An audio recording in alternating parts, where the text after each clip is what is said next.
अगर वो अपने पिताजी की संतान हो तो एक बार मेरे सामने आकर उससे बोल दीजिए कि मुझे किसने फंडिंग करी। मैंने अपने जेवर बेचे हैं रास्ते में। गाँव में घर घर में मिल रही है, रास्ते रास्ते मिल रही है। फंडिंग की जरूरत क्या है?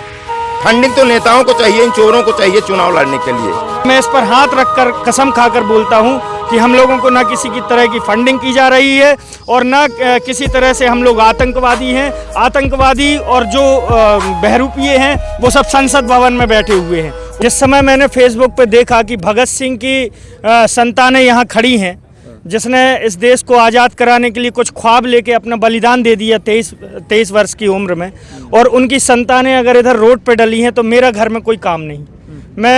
मैं नहीं चाहता कि मैं घर में घुट घुट कर मरूं।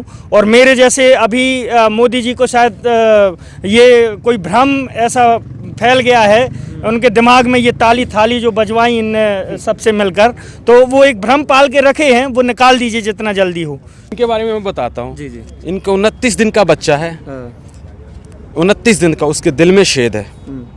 वो उसको छोड़ के परिवार के भरोसे कि वो उसको इलाज करवा लेंगे और उस आंदोलन में शामिल हुए हैं।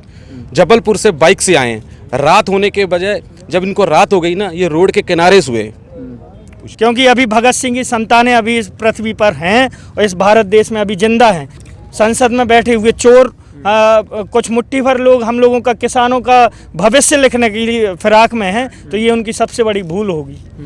जिस प्रकार से हम देख रहे हैं कि इस पूरे आंदोलन में युवा बढ़ चढ़ के अपनी सक्रियता दिखा रहा है, पहली बार ऐसा देख रहे हैं हम, तो सरकार कह रही है कि इसमें विपक्ष की भूमिका है और इन लोगों को फंड किया जा रहा है कि स्पेशली सरकार को बदनाम करे, और कोई इनके पास मौका नहीं है। इसलिए कृषि बिल पर किसानों को गुमराह करके और टेक्नोक्रेट्स और मीडिया के माध्यम से, सोशल मीडिया के माध्यम से डिजिटलाइज करके इस आंदोलन को फंडिंग करके सरकार की छवि बिगाड़ी जा रही है युवाओं को इसमें भेजकर। कैसा है? आपके चैनल के माध्यम से, आपके चैनल के माध्यम से एक बार वो प्रसारित करके जरूर दिखा दीजिए कि वो जो भी बहरूपिये ऐसा लिख रहे हैं या प्रसारित कर रहे हैं, वो एक बार अगर वो अपने पिताजी की संतान हो तो एक बार मेरे सामने आकर उससे बोल दीजिए कि मुझे किसने फंडिंग करी। मैंने अपने जेवर बेचे हैं रास्ते में। जब मुझे समस्याएं आई, मेरा अकाउंट बंद हो गया है, मेरा सिम भी बंद हो चुकी जो मेरी 9 साल पुरानी थी। मैं इनके षड्यंत्रों से डरने वाला नहीं हूँ। मुझे बहुत सारे षड्यंत्रों में फंसाने का प्रयास किया गया, रास्ते में भी बहुत सारी दिक्कतें आई, तो मुझे पता था कि मेरे अकाउंट को कभी भी सीज किया जा सकता।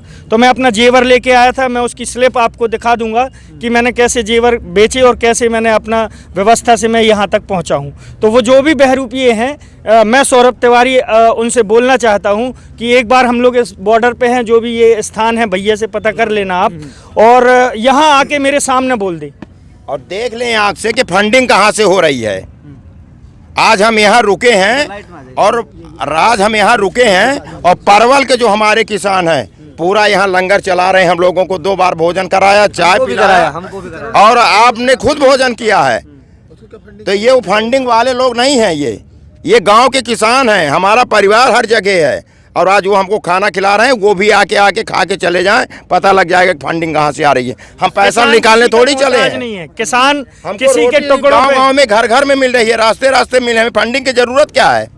फंडिंग तो नेताओं को चाहिए, इन चोरों को चाहिए चुनाव लड़ने के लिए। कोरोना काल में हम भोजन कराते थे, 80 करोड़ किसान जो पूरे हिंदुस्तान खिलाते हैं, उसको फंडिंग की क्या जरूरत है? हम तो पूरे हिंदुस्तान खिलाते हैं ना। मैं ये चोटी दिखाना चाहता हूँ आपको। अगर इनको खालिस्तानी आप बोल रहे हो, जो भी लोग हैं, मैं बोल रहा हूं कि आप हिंदू ही लिख रहे हैं। ये जो उन लोगों के बहकावे में आके, हिंदू भाई जो बहकावे में आकर और हमारे इतने बुजुर्ग लोगों को और ऐसे भगत सिंह के जो वंशज हैं उन लोगों को अगर आप ऐसा भला बुरा बोल रहे हैं तो धिक्कार है आपके हिंदू होने पे। और मैं यहाँ पर अगर मैं अपने सखा पर ये एक ब्राह्मण की सब कुछ होता है, जो भी ब्राह्मण का होता है इसमें होता है, तो मैं इस पर हाथ रखकर कसम खाकर बोलता हूं कि हम लोगों को ना किसी की तरह की फंडिंग की जा रही है और ना किसी तरह से हम लोग आतंकवादी हैं। आतंकवादी और जो बहरूपिये हैं वो सब संसद भवन में बैठे हुए हैं। उनको लिखना है तो मेरे क्षेत्र के तो सारे युवा लिख रहे हैं। और पूरे भारत देश से मैं बोलना चाहता हूं कि मैं एक हिंदू होने के नाते ऐसे सब अपशब्द हम लोगों के बारे में, ऐसे अन्नदाता के बारे में ना लिखें। धन्यवाद।